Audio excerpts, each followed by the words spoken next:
Bueno amigos, iniciando su programa Más que Estilo, hoy tenemos un invitado especial al maestro Nicéforo Urbieta. Maestro, gracias por estar con nosotros. Bueno, pues gracias a ustedes que nos dan la oportunidad de estar en contacto con nuestro público y pues verdaderamente será un placer este diálogo. El maestro Nicéforo tiene una trayectoria casi de 50 años en el arte plástico, de origen oaxaqueño y que bueno, te ha tocado vivir todas las corrientes que ha vivido México en el último siglo en términos de propuesta pictórica. Nos gustaría que nos platicaras, maestro, ¿cómo has visto estos 50 años de lo que está pasando en México en la parte plástica?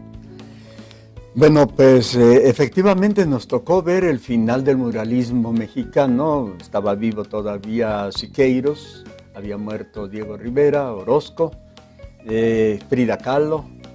Y bueno, lo que sucede después del 68 coincide también con pleno auge, ¿no?, de la ruptura. Así es. Y finalmente todo lo que ha sucedido como una propuesta de avanzar y tratar de salir más allá de lo que ya México había vivido como consecuencia, claro, del movimiento de 1910, bueno, pues nos ha tocado experimentarlo de manera directa, ¿no? Toda esta inquietud juvenil.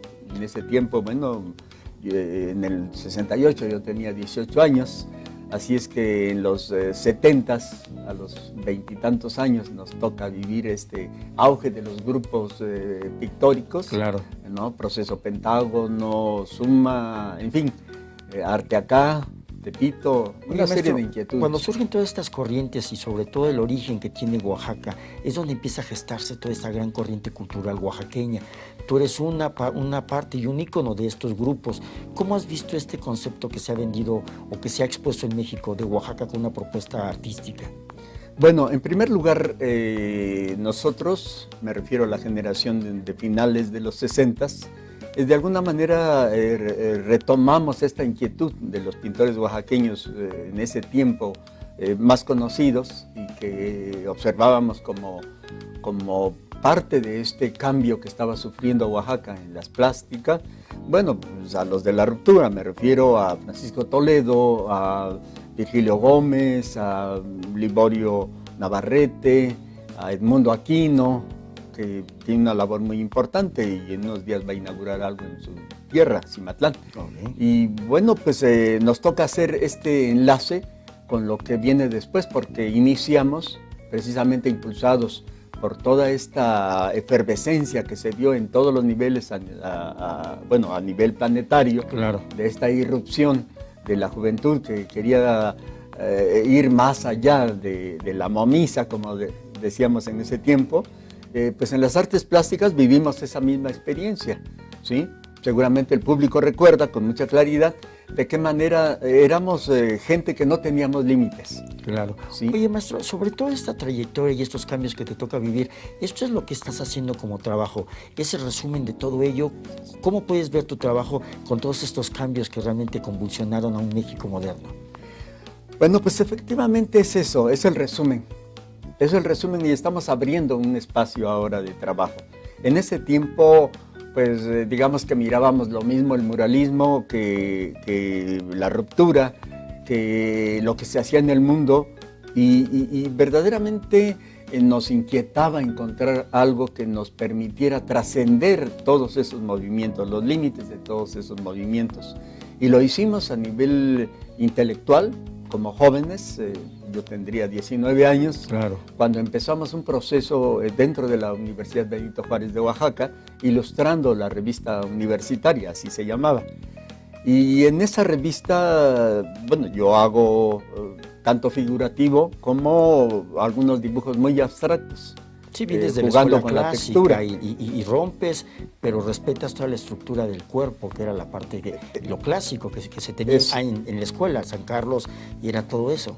Claro, y en mi caso era de alguna manera ajustar cuentas con el Renacimiento, ¿sí? O sea, Miguel Ángel, Leonardo da Vinci, los desnudos italianos, griegos y demás, eran como el eje, pero este eje trabajado bajo el influjo de Picasso, del surrealismo, y sobre todo de Orozco. Creo que Orozco fue determinante para la parte social, ¿sí?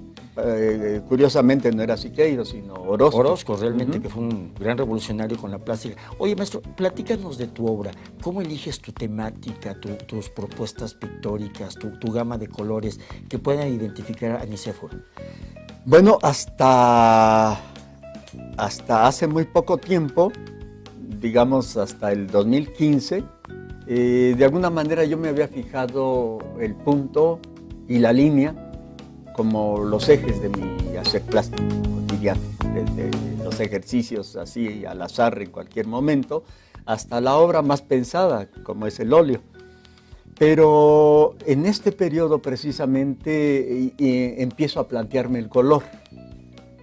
Y en este momento yo digo que me estoy guiando con una línea que yo diría que es eso, línea, punto y color. Y color, que ya empiezas a jugar un poco con el origen, las texturas, la tierra, que es algo que has investigado tú mucho. Digo, quisiera que nos platicaras antes de retirarnos sobre estos conceptos gráficos que estás desarrollando y que has desarrollado mucho en la grafía oaxaqueña y mexicana.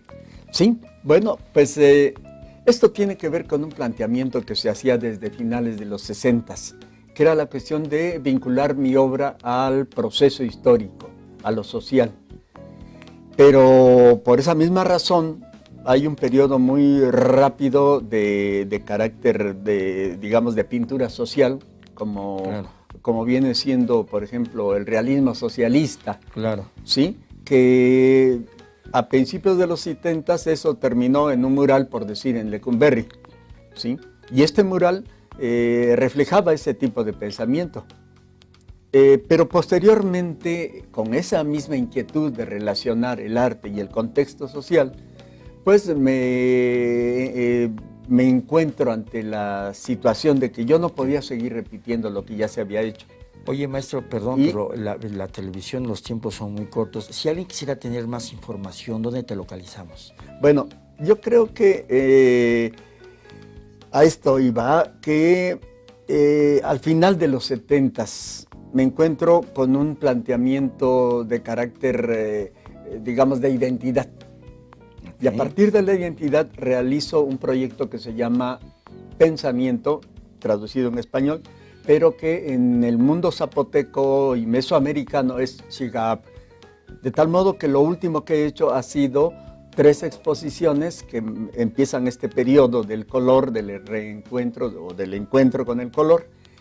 Y es en la Cámara de Diputados en Oaxaca, porque tiene que ver con la palabra Shigab, pensamiento, y posteriormente es todo esto en el año pasado en la Universidad Benito Juárez, Shigab, en la UABJO. Termino y empiezo este año con una exposición en Espacio Copal, un homenaje al copal, un símbolo tan importante para nuestras culturas. Es el origen de la vida. El humo, ¿no? Claro. ¿Verdad? Del copal, el carácter sagrado del pensamiento en el México antiguo, y que era prácticamente la divinidad. Y por otro lado, es también una manera de cerrar y abrir un periodo. En general yo pinto de esta manera porque me estoy refiriendo a esas imágenes que no terminan los ciclos, ¿no? Los ciclos, los tiempos que tiene la cosmogonía indígena y mexicana. Es un humo, digamos que lo que pinto es un humo de colores. Okay. ¿Sí?